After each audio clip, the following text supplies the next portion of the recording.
Shalom, Bapak Ibu dan saudara-saudari yang terkasih, jumpa lagi dalam Sikat Sabda Iman Katolik.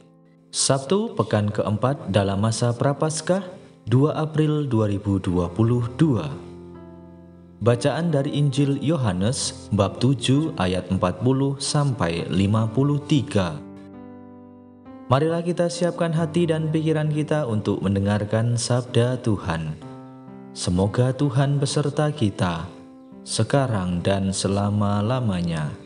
Inilah Injil suci menurut Yohanes. Dimuliakanlah Tuhan. Sekali peristiwa Yesus mengajar di Yerusalem.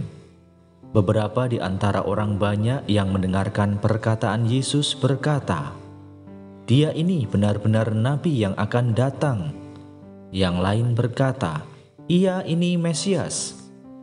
Tetapi yang lain lagi berkata, "Bukan, Mesias tidak datang dari Galilea. Karena kitab suci mengatakan bahwa Mesias berasal dari keturunan Daud dan dari kampung Betlehem, tempat Daud dahulu tinggal." Maka timbullah pertentangan di antara orang banyak karena Yesus. Beberapa orang di antara mereka mau menangkap Dia, tetapi tidak ada seorang pun yang berani menyentuhnya. Maka ketika penjaga-penjaga yang ditugaskan imam-imam kepala dan orang-orang Farisi pergi kepada imam-imam kepala, orang-orang Farisi berkata kepada mereka, "Mengapa kamu tidak membawanya?" Jawab penjaga-penjaga itu, "Belum pernah seorang manusia berkata seperti orang itu." Jawab orang Farisi itu kepada mereka, "Adakah kamu juga disesatkan? Adakah seorang di antara pemimpin-pemimpin yang percaya kepadanya atau seorang di antara orang-orang Farisi?" Orang banyak itu tidak mengenal hukum Taurat. Terkutuklah mereka. Nikodemus, seorang dari mereka yang dahulu telah datang kepada Yesus, berkata kepadanya, "Apakah hukum Taurat kita menghukum seseorang sebelum ia didengar dan sebelum orang mengetahui apa yang telah dibuatnya?" Jawab mereka, "Apakah engkau juga orang Galilea? Selidikilah kitab suci, dan engkau akan tahu bahwa tidak ada nabi yang datang dari Galilea." Lalu mereka pulang masing-masing ke rumahnya. Demikianlah sabda Tuhan. Terpujilah Kristus. Bapak, Ibu, dan saudara-saudari yang terkasih, renungan hari ini akan dibawakan oleh Ibu Skolastika Bertin Lobo dari Paroki Santo Pius X Gisting, Lampung. Selamat mendengarkan.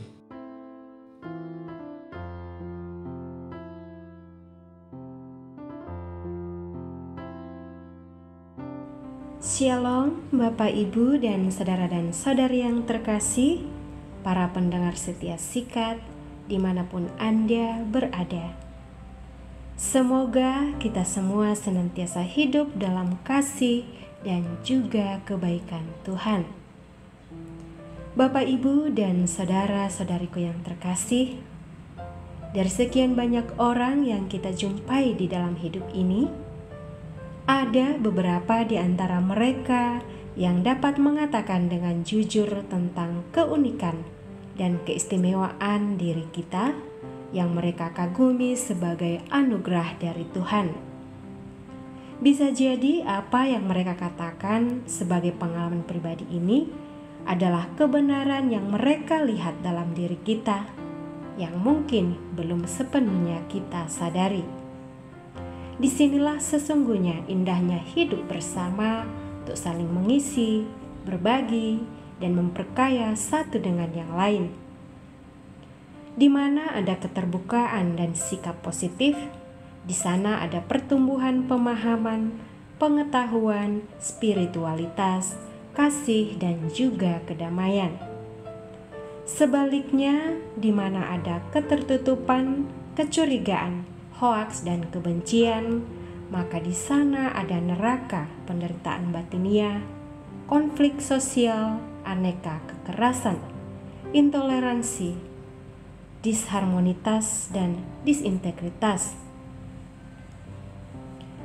Bapak, Ibu, dan saudari yang senantiasa diberkati oleh Tuhan, melalui Injil hari ini, Yesus mengajak kita semua untuk selalu mencintai kebenaran dan lebih mengenal Yesus secara pribadi.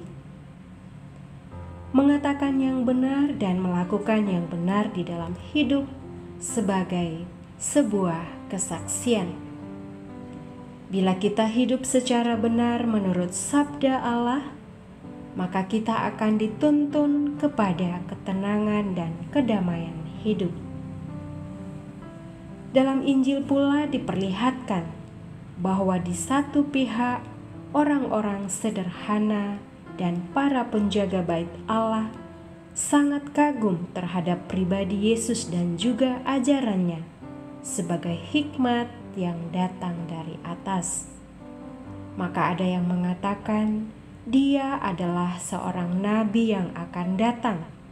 Bahkan ada pula yang mengatakan bahwa ia adalah Mesias. Ia berhikmat dan mengajarkan kebenaran dengan sangat berwibawa dan bijaksana.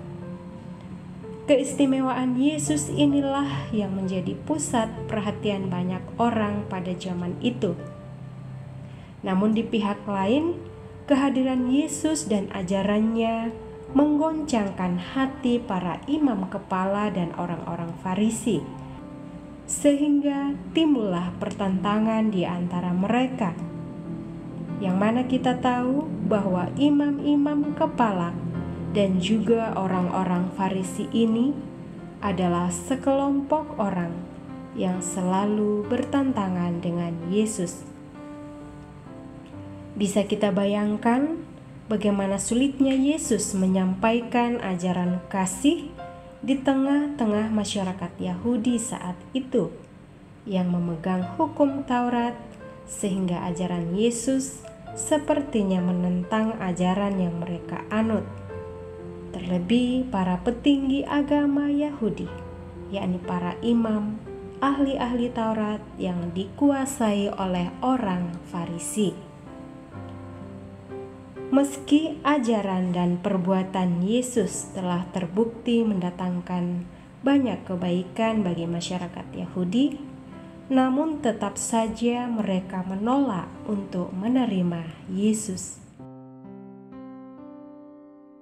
Bapak, Ibu, dan saudariku yang diberkati Tuhan, di tengah-tengah perdebatan itu muncullah Nikodemus yang berpikir jernih menggunakan rasio dan hati, membangun diplomasi persuasif atau mencegah konflik yang semakin parah di antara para pihak yang bertentangan itu, agar mereka membaca dan mendalami kitab suci untuk menemukan siapakah sesungguhnya Mesias. Kita tahu bahwa Nikodemus adalah seorang pemimpin agama Yahudi, dan dia termasuk orang yang mau membuka hati menerima ajaran baru dari Yesus. Apalagi ia telah menyaksikan mujizat Yesus dan ia mempercayai bahwa semuanya itu datang dari Allah. Ajakan Nikodemus membaca dan mendalami kitab suci untuk menemukan siapakah Mesias yang sesungguhnya tetap relevan bagi hidup kita orang beriman saat ini. Di tengah kemelut dan pergumulan iman tentang Yesus dan ajarannya, kita diingatkan untuk membaca dan juga merenungkan kitab suci sebagai pedoman hidup kita orang-orang beriman. Maka Bapak, Ibu, dan saudariku yang terkasih, marilah kita belajar bersikap jernih, kritis, dan objektif di dalam menyikapi setiap persoalan hidup, dan dengan rendah hati mendalaminya dalam terang sabda Tuhan sebagai kebenaran dan hidup kita, serta mewartakan kasih Tuhan lewat tutur kata, tindakan, dan perbuatan kita sebagai bentuk kesaksian iman kita. Semoga berkat Tuhan senantiasa melimpah atas diri kita masing-masing. Amin.